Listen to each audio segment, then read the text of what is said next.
Shalom, selamat pagi jemaat Tuhan.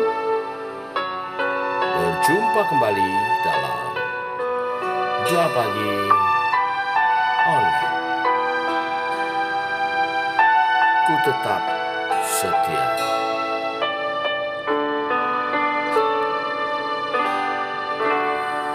Ku tetap cinta. Ku tetap cinta, walau badai datang menerpa. Ku tetap cinta, ku tetap setia. Ku tetap setia, walau topan datang menerpa. Ku tetap setia. Terlalu banyak yang Tuhan telah beri, takkan mungkin ku balas dari apa yang ku miliki. Ku persembahkan seluruh hidupku, dan ku tetap cinta, biar ku tetap setia untuk selama-lamanya.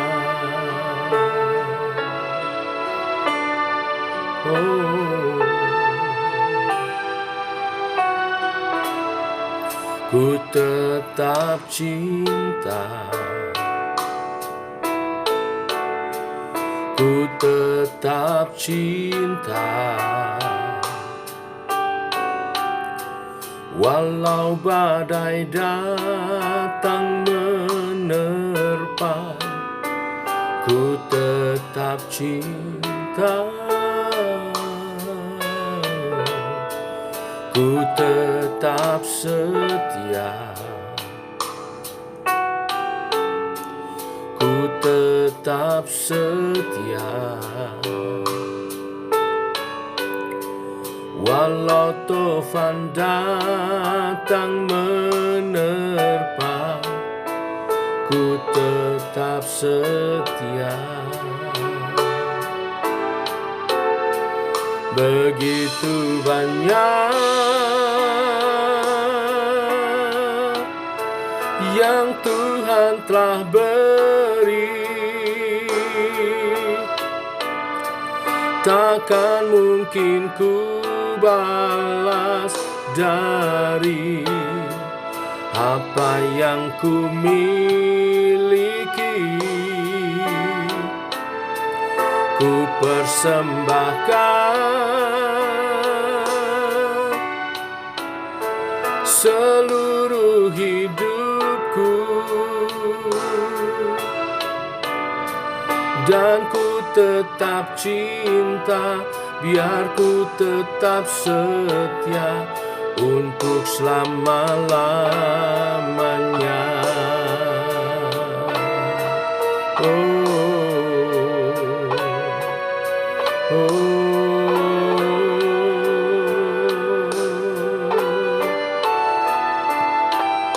Terima kasih Tuhan.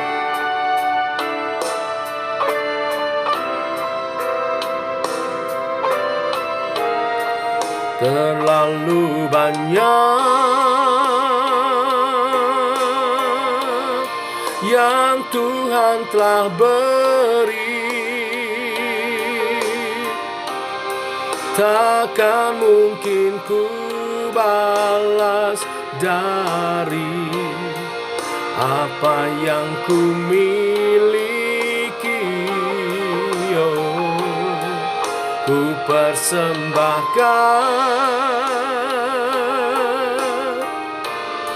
seluruh hidupku, dan ku tetap cinta, biar ku tetap setia untuk selama-lamanya. Dan ku tetap cinta, biar ku tetap setia untuk selama-lamanya. Dan ku tetap cinta, biar ku tetap setia untuk selama-lamanya. Oh.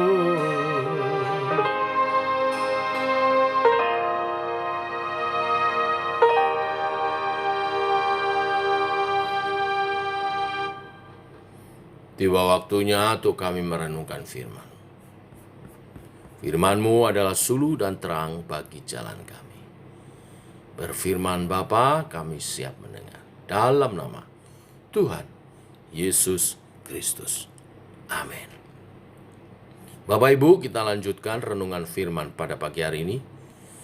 Nehemia pasal 4 ayat 1 sampai yang ke-23. Demikian firman Tuhan.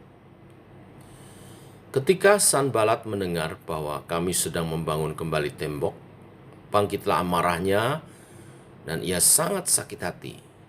Ia mengolok-olokkan orang Yahudi dan berkata di hadapan saudara-saudaranya dan tentara Samaria, "Apa gerangan yang dilakukan orang-orang Yahudi yang lemah ini? Apakah mereka memperkokoh sesuatu? Apakah mereka hendak membawa persembahan? Apakah mereka akan selesai dalam sehari? Apakah mereka akan menghidupkan kembali batu-batu dari timbunan puing yang sudah terbakar habis seperti ini?" Lalu berkatalah Tobia orang Amon itu yang ada di dekatnya, "Sekalipun mereka membangun kembali, kalau seekor anjing hutan meloncat dan menyentuhnya, robohlah tembok batu mereka. Ya Allah kami, dengarkanlah bagaimana kami dihina. Balikkanlah cercaan mereka menimpa kepala mereka sendiri, dan serahkanlah mereka menjadi jarahan di tanah tempat tawanan. Jangan kau tutupi kesalahan mereka, dan dosa mereka jangan kau hapus dari hadapanmu. Karena mereka menyakiti hatimu dengan sikap mereka terhadap orang-orang yang sedang membangun. Tetapi kami terus membangun tembok sampai setengah tinggi dan sampai ujungnya bertemu. Karena seluruh bangsa bekerja dengan segenap hati." Ketika Sanbalat dan Tobia serta orang Arab dan orang Amon dan orang Asdod mendengar bahwa pekerjaan perbaikan tembok Yerusalem maju dan bahwa lubang-lubang tembok mulai tertutup, maka sangat marahlah mereka. Mereka semua mengadakan persepakatan bersama untuk memerangi Yerusalem dan mengadakan kekacauan di sana. Tetapi kami berdoa kepada Allah kami dan mengadakan penjagaan terhadap mereka siang dan malam karena sikap mereka. Berkatalah orang Yehuda, kekuatan para pengangkat sudah merosot dan puing masih sangat banyak. Tak sanggup kami membangun kembali tembok ini. Tetapi lawan-lawan kami berpikir, mereka tidak akan tahu dan tidak akan melihat apa-apa sampai kita ada di antara mereka, membunuh mereka dan menghentikan pekerjaan itu. Ketika orang-orang Yahudi yang tinggal dekat mereka sudah 10 kali datang memperingatkan kami, mereka akan menyerang kita dari segala tempat tinggal mereka. Maka aku tempatkan rakyat menurut kaum keluarganya dengan pedang, tombak, dan panah di bagian-bagian yang paling rendah dari tempat itu, di belakang tembok, di tempat-tempat yang terbuka. Kuamati semuanya, lalu bangun berdiri dan berkata kepada para pemuka dan para penguasa dan kepada orang-orang yang lain, "Janganlah kamu takut terhadap mereka.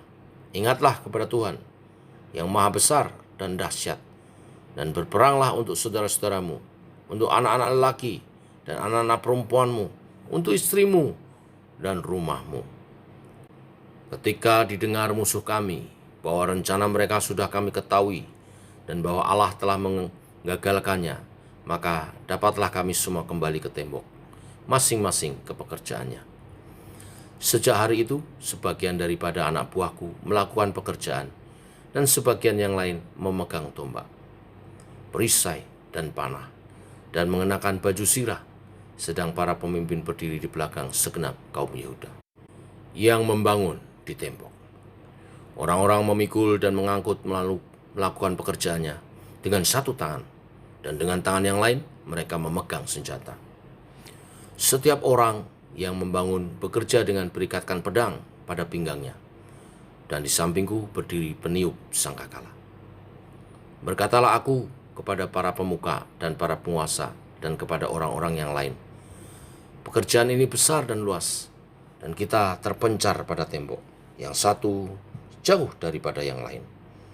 Dan kalau kamu mendengar bunyi sangkakala di suatu tempat, berkumpullah ke sana mendapatkan kami, lah kita akan berperang bagi kita. Demikianlah kami melakukan pekerjaan itu, sedang sebagian daripada orang-orang memegang tombak dari merekahnya fajar sampai terbitnya bintang-bintang. Pada waktu itu juga aku berikan perintah kepada rakyat, setiap orang dengan anak buahnya harus bermalam di Yerusalem, supaya mereka mengadakan penjagaan bagi kami pada malam hari dan melakukan pekerjaannya pada siang hari. Demikianlah aku sendiri, saudara-saudaraku, anak buahku, dan para penjaga yang mengikuti aku, kami semua tidak sempat menanggalkan pakaian kami. Setiap orang memegang senjata dengan tangan kanan. Sampai di sini pembacaan firman Tuhan. Bapak Ibu jemaat Tuhan, Sanbalat, gubernur Samaria, dan Tobia menghina pembangunan tembok Yerusalem. Tetapi meskipun mereka menghina dan meremehkan, pada akhirnya mereka ketakutan karena tembok itu makin lama makin kokoh. Ini artinya tembok itu berhasil dibangun. Ketakutan itu mengubah hinaan menjadi ancaman serangan. Di ayat 8 dikatakan mereka merencanakan suatu kekacauan dan akan membunuh orang-orang Israel yang membangun tembok itu. Mereka sangat gigih melawan pembangunan tembok itu karena daerah mereka lah yang paling terancam.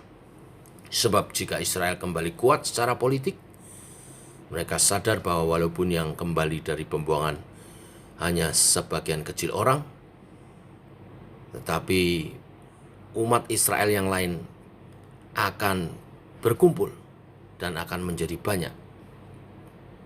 Mereka juga menyadari bahwa sejarah mengatakan bahwa Israel adalah umat yang disertai Tuhan. Mereka tahu bahwa kalau Israel kembali memiliki otoritas secara politik, maka daerah mereka yang akan lebih dahulu terancam oleh orang-orang Israel. Maka pembangunan tembok yang sepertinya mustahil dapat dikerjakan ternyata makin hari makin berhasil, membuat mereka merasa terancam. Inilah yang membuat mereka memakai strategi apapun untuk menghentikan pembangunan itu. Nehemia dan umat Tuhan berdoa kepada Tuhan. Mereka tahu bahwa semua rencana pembangunan adalah dari Tuhan, dan hanya Tuhan sajalah yang akan membuat pekerjaan itu berhasil. Bapak Ibu, Nehemia dan umat Tuhan di Yerusalem belajar untuk menggantungkan iman dan segala usaha mereka kepada kuasa daripada Tuhan. Tetapi selain daripada itu, selain mereka berdoa kepada Allah, mereka juga mempersiapkan senjata untuk membela diri. Mengapa keduanya menjadi sangat penting? Inilah berita firman hari ini. Karena doa kepada Allah menunjukkan kebergantungan kita kepada Tuhan dalam mengerjakan segala sesuatu. Dan mempersiapkan senjata menunjukkan ketaatan kepada Tuhan dalam mempersiapkan segala sesuatu. Ketaatan untuk tetap menjalankan pembangunan tembok Yerusalem walaupun harus berperang. Doa menunjukkan kebergantungan, tetapi semua persiapan dan pekerjaan termasuk kesiapan berperang menunjukkan ketaatan kepada Tuhan. Bukan hanya mempersiapkan, Nehemia juga mengatur strategi untuk melindungi pekerjaan pembangunan tembok itu. Dia menempatkan orang-orangnya dengan ketepatan yang baik untuk berperang. Juga dengan strategi-strategi. Nehemia membagi rakyat itu menjadi dua. Sebagian yang pertama berjaga-jaga dengan senjata di tangan mereka, sedangkan sebagian yang lain melanjutkan pekerjaan membangun tembok. Nehemia menyadari kalau rakyat tersebar di berbagai tempat dalam pembangunan itu. Dan itu membuat sangat lemah bila menerima serangan dari pihak musuh. Maka ia membagikan strategi yang dia rencanakan, yaitu kalau salah satu tempat diserang, sangkakala akan ditiup, dibunyikan, dan seluruh rakyat yang lain bersama-sama menuju tempat itu untuk membantu mengalahkan musuh. Bapak Ibu, apa yang kita pelajari dari perikop hari ini? Keadaan yang genting dan cukup menakutkan ini adalah bagian dari perjuangan orang Israel demi pemulihan tanah mereka. Mereka mengalami ancaman berkali-kali, tetapi Tuhan memimpin dan memberikan penyertaannya dengan cara yang sangat ajaib. Sama seperti orang Israel mendapat tantangan dan rintangan, demikian juga kita juga bisa mendapat tantangan dan ringan dalam mengikuti Yesus dan dalam pertumbuhan iman kita. Tetapi kalimat nasihat diberikan di dalam ayat 14. Jangan kamu takut. Mengapa jangan? Karena apa yang kita lakukan, jika itu sesuai dengan kebenaran Tuhan, akan mendapat penyertaan Tuhan dan pembelaan dari Tuhan yang maha besar dan dahsyat. Tuhan sendiri akan mengkonfirmasikan setiap perbuatan kita yang kita kerjakan dengan motivasi yang sungguh-sungguh murni bagi Tuhan dan demi menjadi saluran berkat bagi orang lain. Apa yang harus kita kerjakan saat datang tantangan dan rintangan? Jangan takut, tetap kerjakan tugas pelayanan kita, panggilan kita, dan sertai dengan doa. Doa adalah peperangan rohani yang mematahkan setiap tipu muslihat iblis dan menghancurkan kubu-kubu pertahanan musuh yang merintangi pekerjaan Tuhan melalui diri kita. Tetap semangat dan bergantung kepada Tuhan. Tuhan menyertai kita semua. Shalom, mari kita berdoa. Kami mengucap syukur, ya Tuhan.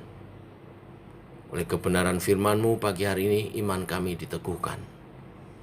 Bahwa dalam perjalanan iman kami tidak lepas dari yang namanya tantangan dan rintangan.